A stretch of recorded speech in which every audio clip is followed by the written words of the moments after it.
오늘 느헤미야 10장 28절부터 29절까지 보겠습니다. 느헤미야 10장 28절부터 29절입니다. 그 남은 백성과 제사장들과 레위 사람들과 문지기들과 노래하는 자들과 느디님 사람들과 및 이방 사람과 절교하고 하나님의 율법을 준행하는 모든 자와 그들의 아내와 그들의 자녀들 곧 지식과 총명이 있는 자들은 다 그들의 형제 귀족을 따라 저주로 맹세하기를 우리가 하나님의 종 모세를 통하여 주신 하나님의 율법을 따라 우리 주 여호와의 모든 계명과 규례와 율례를 지켜 행하여 아멘. 느헤미야 10장 1절을 어제 좀 나누었어요. 이름이 쭉 기록되어 있었는데요. 이들은 하나님과 이 언약에 임봉한 자들이었습니다. 그래서 어제 임봉한 믿음에 대해서 우리가 나누었습니다. 하나님의 말씀이 있는데요. 그 말씀을 그냥 읽기만 하고 깨닫기만 하는 것이 아니고 그 말씀에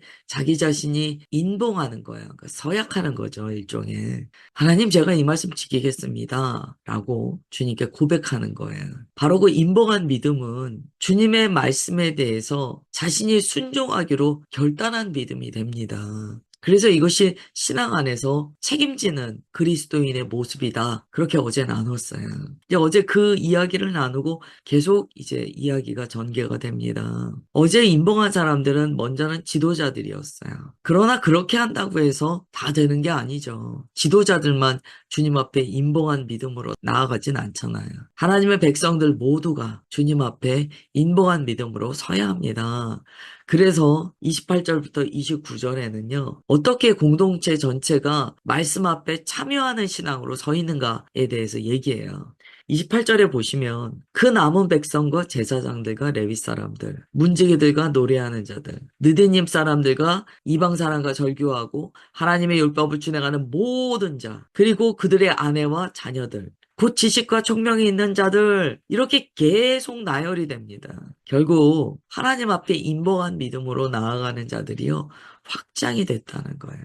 하나님의 거룩한 공동체는요 몇 사람만의 결단으로 움직여지지는 않습니다. 느헤미야서가 참 감동적인 게요 항상 확장이 일어나요. 하나님의 종에게 감동을 주시면 그 마음이 항상 확장이 일어납니다. 그래서 공동체 전체로 나아가게 돼요. 몇 사람 성직자 몇 사람이 결의하면은요 그것은 이 피라미드 형식의 어떤 조직이 됩니다. 몇 사람이 결의를 하고 나머지를 막 끌고 나가야 되는 거예요. 그런데 이렇게 모든 사람이 주님 앞에 인봉한 믿음으로 나오게 되면 그 공동체 자체의 체질이 변화하게 됩니다. 훨씬 더 역동적이며 주님의 역사가 모든 이들 가운데 동일하게 골고루 일어난다는 거예요. 그걸 우리는 부흥이라고 그래요. 부흥. 하나님께서 주시는 부흥은 절대 몇 사람만의 믿음으로 끝나지 않습니다. 우리가 정말 이것이 부흥이다라고 깨달을 수 있는 역사는요. 그 공동체 안에 믿음이 큰 자나 작은 자나 어떤 사역을 맡은 사람이거나 또한 새신자라 할지라도 그 부흥 안에 같이 들어가 있어야 돼요. 이렇게 공동체의 체질이 변화되면 우리가 비로소 그것을 부흥이라고 합니다. 이걸 하나님께서도 말씀하셨어요.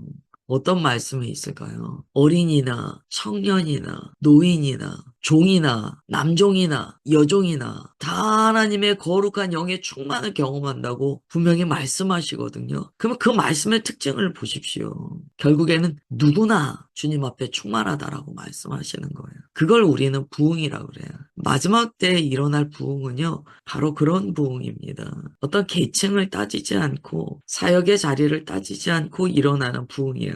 그런데 28절부터 29절 보면 공동체 전체가 주님 앞에 인봉한 믿음으로 나아갑니다. 말씀이 전체에게 선포되는 것과 개개인이 그 말씀 앞에 손들고 나오는 건 다르잖아요. 네, 주님, 제가 주님의 말씀 지키겠습니다. 라고 손들고 나오는 건 달라요. 우리가 교회에서 선포되는 말씀이요. 그닥 부담이 안 되는 이유는 뭘까요? 듣고 울리면 부담 안 돼요. 내 말씀으로 받지 않으면 부담 안 돼요. 그럼 누가 정말 말씀을 통하여 변화를 경험하는가? 그 말씀에 거룩한 부담감이 있는 사람이에요. 그 사람은 어떻게 합니까? 그 말씀에 부담감을 느끼고 계속 기도의 씨름을 하면서 결국에는 주님 앞에 29절처럼 나오게 된다는 거예요.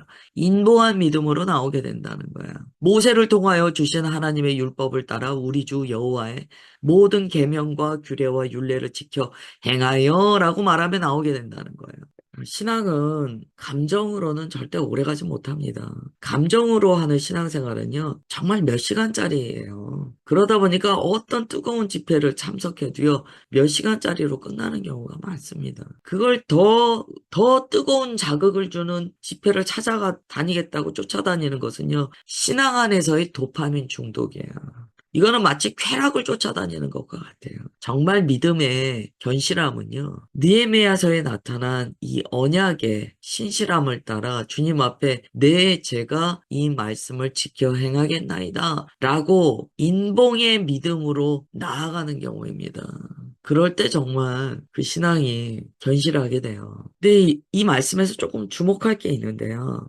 저주로 맹세했다라고 나와요. 좀 이렇게 다소 무섭게 들리는 말입니다. 저주로 맹세했다. 이 말이요. 무슨 하나님께서 이거 안 지키면 저주하실까봐 내가 겁난다. 이런 의미는 아니에요. 그 정도 이렇게 정말 아주 1차원적인 그런 의미 아니에요. 이 저주로 맹세한다는 것은요. 하나님의 언약을 스스로 가볍게 여기지 않겠다는 경외심의 고백입니다. 이 저주로 맹세할 수 있는 사람들이 누굴까요? 약속을 깨뜨리는 삶이 얼마나 파괴적인지 경험한 자들이에요.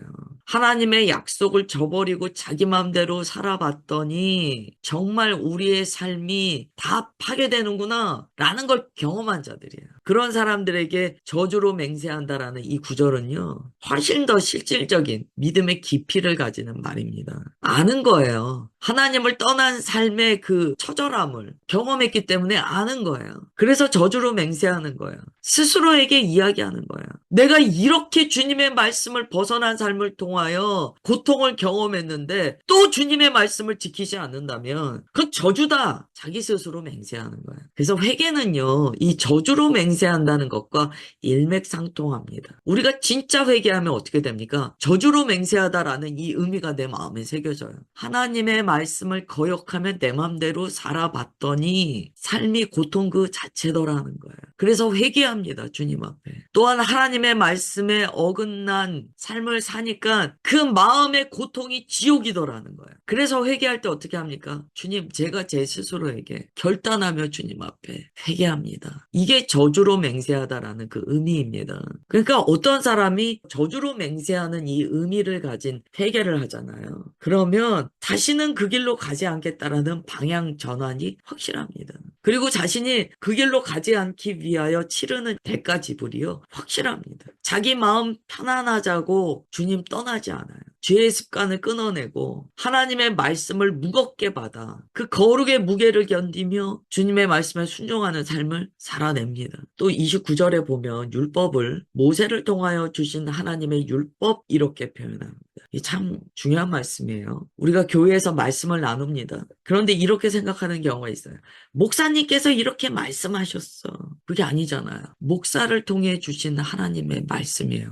예를 들어서 누군가가 목사님이 이렇게 말씀하셨어 라고 한다면 그게 굉장히 무겁게 얘기하는 것 같지만 사실은 주님의 말씀을 너무 가벼운 자리에 놓은 거예요. 하나님의 말씀이에요. 지금 느헤미야서에 보면은요. 이스라엘 백성들이 이 규칙을 우리끼리 만들었다거나 아니면 모세가 얘기했다거나 이렇게 말하지 않아요. 자기들이 지금 지키기로 약속하고 인봉한 믿음으로 엎드려 저주로 맹세하는 회개와 마음의 방향 전환, 이 온전한 회심을 통하여 주님 앞에 나아갈 때 그 근거가 되는 것은 사람의 말이 아니고 모세의 말도 아니요. 하나님의 말씀이라는 거예요. 그래서 이 말씀은 하나님의 말씀으로 돌아갑니다. 라는 결단입니다. 언제나 회복은, 부흥은 복음으로 돌아갈 때 일어난다. 그걸 가르쳐 주세요. 이 말씀으로 우리 자신에게 적용한다면 첫 번째, 각자가 하나님 말씀 앞에 서 있는가를 봐야 돼요.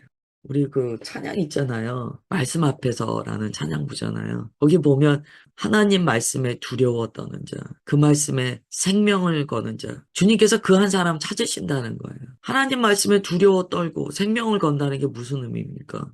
오늘 말씀으로 한다면 인복한 믿음으로 주님 앞에 나아갈 때 스스로 저주로 맹세하며 주님의 말씀을 지키기로 결단하며 변화받은 자예요. 또 이 말씀으로 우리가 스스로에게 질문할 수 있는 것은요. 우리의 신앙은 절대 요즘 말로 개취가 아니에요. 개인 취향이 아니에요. 믿음이라는 것은요. 개성 따라 하는 게 아니에요. 참 제가 이 말씀 강조드리고 싶어요. 믿음을 누가 자기 개성으로 합니까? 제 스타일은 그런 거 아닙니다. 누가 믿음을 자기 스타일로 합니까? 누가 신앙생활을 자기 스타일로 합니까? 그렇지 않아요. 아, 제 스타일은 그게 아니에요. 그래서 저는 이런 건 안 해요. 아니에요. 말씀을 다시 보셔야 돼요. 신앙은요, 내 스타일로 하는 게 아니에요. 하나님 스타일로 하는 거예요. 이게 이제 현대 그리스도인에게 만연한 병인 것 같아요. 아무도 뭐라고 터치를 못해요. 다 요즘에는 개인주의잖아요. 감히 터치를 못해요. 내가 그렇다는데 무슨 상관입니까? 이게 너무 인이 배겨 있어요. 아, 신앙생활은 내 스타일로 하는 게 아니에요. 주님의 말씀 따라 하는 거예요. 하나님 말씀이 내 삶의 기준입니다. 교회 보세요. 교회 인원이 많아지고 그러면은요, 결국 자기 스타일 주장하면서 부딪히는 거예요. 그래서 항상 우리는 생각해야 돼요. 주님께서 내게 무엇라 말씀하시는가를 늘 찾아야 돼요. 그리고 그 말씀 따라 신앙생활을 해야 됩니다.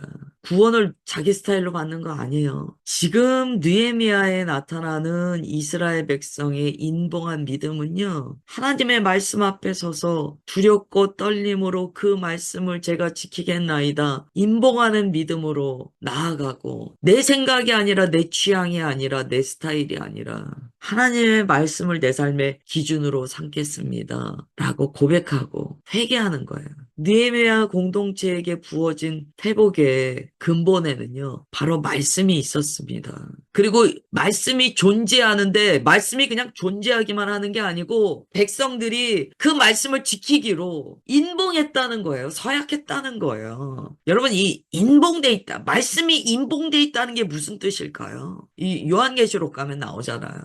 인봉은요, 하나님께서 그 인봉된 말씀을요, 반드시 성취하신다는 거예요. 그래서 사도 요한이 요한계시록 보면은요, 그 말씀이 인봉돼 있으니까 막 울잖아요. 이거 누가 이 인봉된 거, 이거를 열어서 누가 이걸 보여줄 것인가? 그 이야기는 뭐냐면은요, 이거 누가 성취할 것인가? 막 울어요. 누가 성취하십니까? 어린 양 예수께서 하나님의 말씀을 모두 다 성취하시잖아요.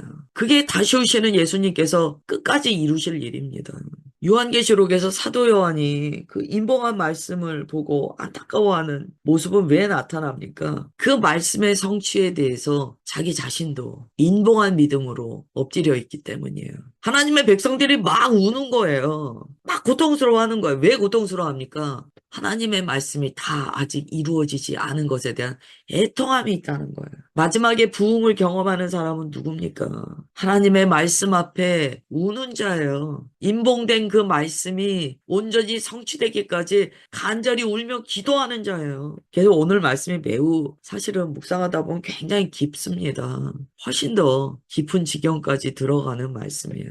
오늘 이 말씀을 통하여서 우리가 이렇게 기도했으면 좋겠어요. 느헤미야 공동체가 말씀 앞에 엎드린 것처럼 그리고 인봉한 믿음으로 그 언약에 참여했던 것처럼 우리도 주님의 언약에 참여하는 자 되게 없어서 자기 생각으로 주님을 믿는다 말하지 않게 하시고 오직 주의 말씀의 성취를 간구하며 끝날까지 주님의 언약에 온전히 참여하는 우리가 되게 하옵소서. 기도하면 좋겠습니다. 우리 기도하겠습니다. 할렐루야. 하나님 아버지, 느헤미야 공동체가 주님 앞에 인봉한 믿음으로 엎드리고 또한 그 믿음 가운데 모든 백성이 참여하는 것을 나누었습니다. 주님, 우리도 주의 말씀 앞에 그렇게 서기 원하나이다. 나의 취향과 나의 생각으로 자기 개성으로 신앙생활하지 않게 하옵소서. 오직 주님의 말씀이 우리의 살아가는 방법이며 우리를 통치하시는 법이시오니 주님, 주의 말씀 안에 거하고 주의 말씀을 신실하게 지키는 주의 백성 되게 하옵소서. 오늘 말씀이 우리에게 권면하시는 바 주의 말씀 앞에 저주로 맹세한다 고백한 이스라엘 백성처럼 주의 말씀에 거룩의 무게감을 견디며 순종하는 우리가 되게 하옵소서. 주님 그렇게 역사하여 주심을 믿사오며 사랑하는 주 예수 그리스도의 이름으로 기도드리옵나이다. 아멘.